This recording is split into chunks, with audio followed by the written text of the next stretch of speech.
fine. How about you?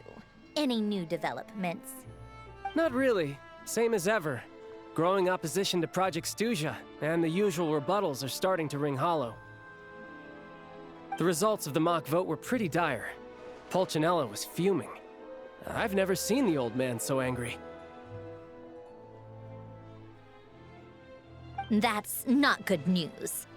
It takes a lot to rattle him. Yeah, obviously if push comes to shove, there are ways to crack down on dissent. But... Sorry, I have to ask something. This is going to sound blunt, but may I? Huh? Of course, fire away. It sounds to me like everyone's tearing their hair out trying to figure out how to deal with opposition to Project Stuja. But what exactly is this project's purpose? And how can it be so important that even people like you two refuse to stand up for the ordinary people of Snezhnaya? Huh?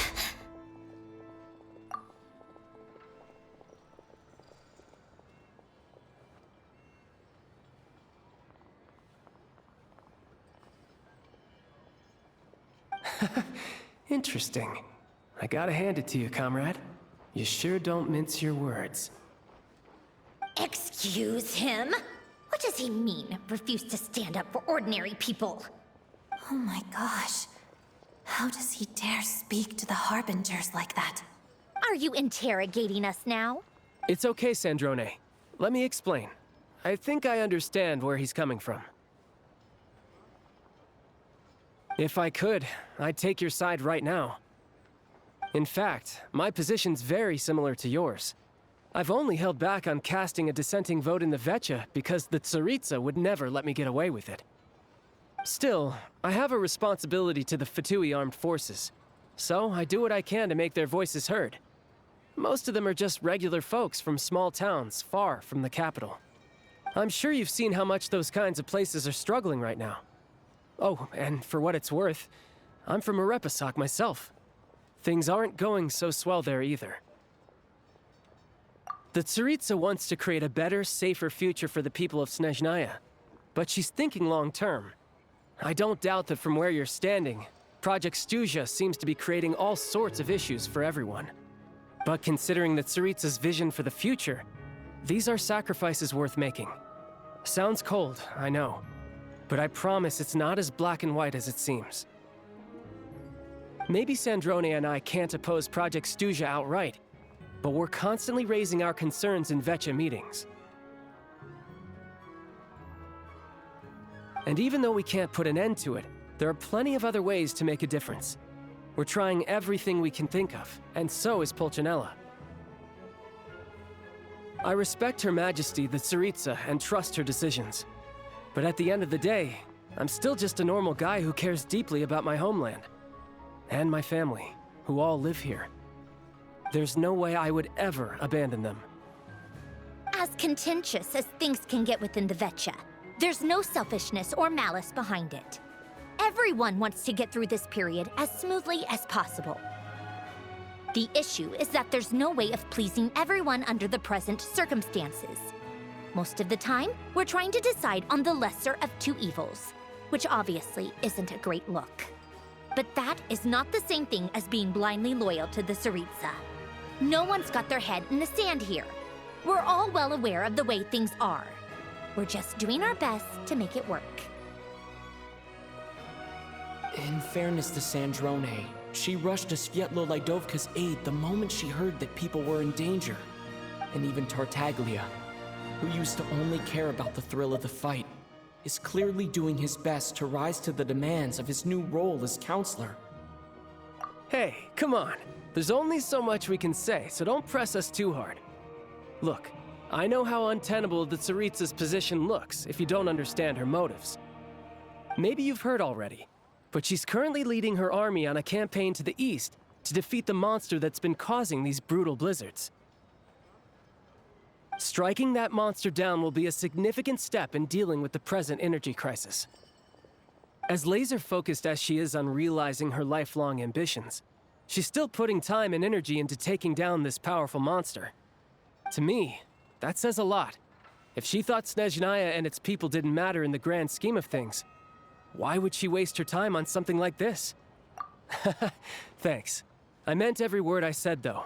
I wasn't just trying to placate you. I've already done more than enough diplomacy for one day. I still think this adventurer raises a very important point. Our two harbingers have made their positions very clear. But there are many others in the Vetcha who must feel trapped and forced to vote against their conscience. I think it's a very valuable quality to be willing to speak one's mind, despite the risk of offending powerful figures. You can say that again. I highly doubt we'd feel the need to explain ourselves so much if we didn't know you so well.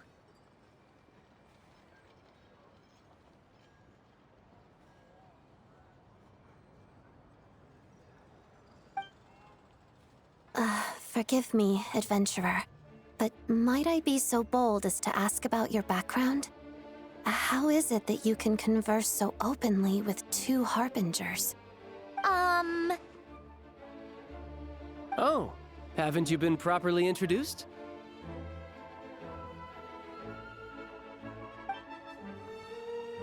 Easier said than done. I like to think I'm not the kind of person who goes around busting open people's old wounds. I've only learned his name so far, and no details of his experiences. Is something wrong? Uh-oh. Is there no avoiding the subject of Rosaline? No, it's just... all right. I guess there's no getting around it. This is the world-renowned Traveler, who helped resolve the storm terror threat in Mondstadt, cleaned up after the mess I made in Liyue, and then went to Inazuma, where there was a duel before the throne, in which the Traveler defeated Rosaline. Oh. I'm sorry. I didn't think you two would be seeing much of each other, so I figured it wasn't worth bringing up. It's fine. It was a long time ago. It's fine. Sorry. I just remembered that we have a rehearsal coming up. Please excuse me. I should get going.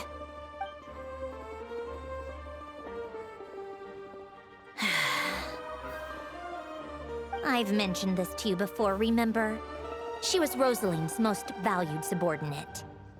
But they didn't actually get along. Not that Rosaline was really the type of person to make friends, but death has a way of resolving a lot of conflicts. Don't let it weigh on you. Like she said, it was a long time ago. It's in the past now. Odette has a very different personality from Rosaline. Give her some time. I'm sure she'll work through it. Oh, by the way, where's Paimon? It's not like her to hide away. She hasn't been feeling well, so she's resting at Podvorier Restaurant. I got a couple of my people to look after her while we were gone. Oh, right. Sorry to hear that. Poor thing. Reminds me of when Tonya was little. She really felt the cold back then. Used to get ill all the time. I felt so bad for her seeing her lying in bed, coughing. She was so mature for her age, though. Whenever someone came to visit her, she'd greet them with a smile and would never complain. I'm sure Paimon's a good kid, too. You're a little short on manpower, right? Let me have a couple of my people take over for yours. I'll send my most capable and reliable. They'll make sure Paimon can recover in peace. Well, that would be great. Your people are more qualified. Hey, don't mention it. I'm sure you have things to do. Hopefully this takes a load off your mind. So no more accusing me of not being on your side, all right? Already? That was quick. I'm afraid I can't help you there. Our director's recent movements are confidential. Even we're not in the loop. If you hadn't told me, I never would have known he'd gone south. I assumed he'd been in Glupov this whole time. Well, I guess I'd better go sort out Paimon's security situation. I have some other work to catch up on at Glupov anyway. Me too. I have an incident report to write up. Let's leave it there for now. I guess everyone's in a difficult position. But Tartaglia's right. I have things to do. Things I want to do. And things I ought to do. To start with, I should ask Alosha if he knows any way to help Svietlolaidovka.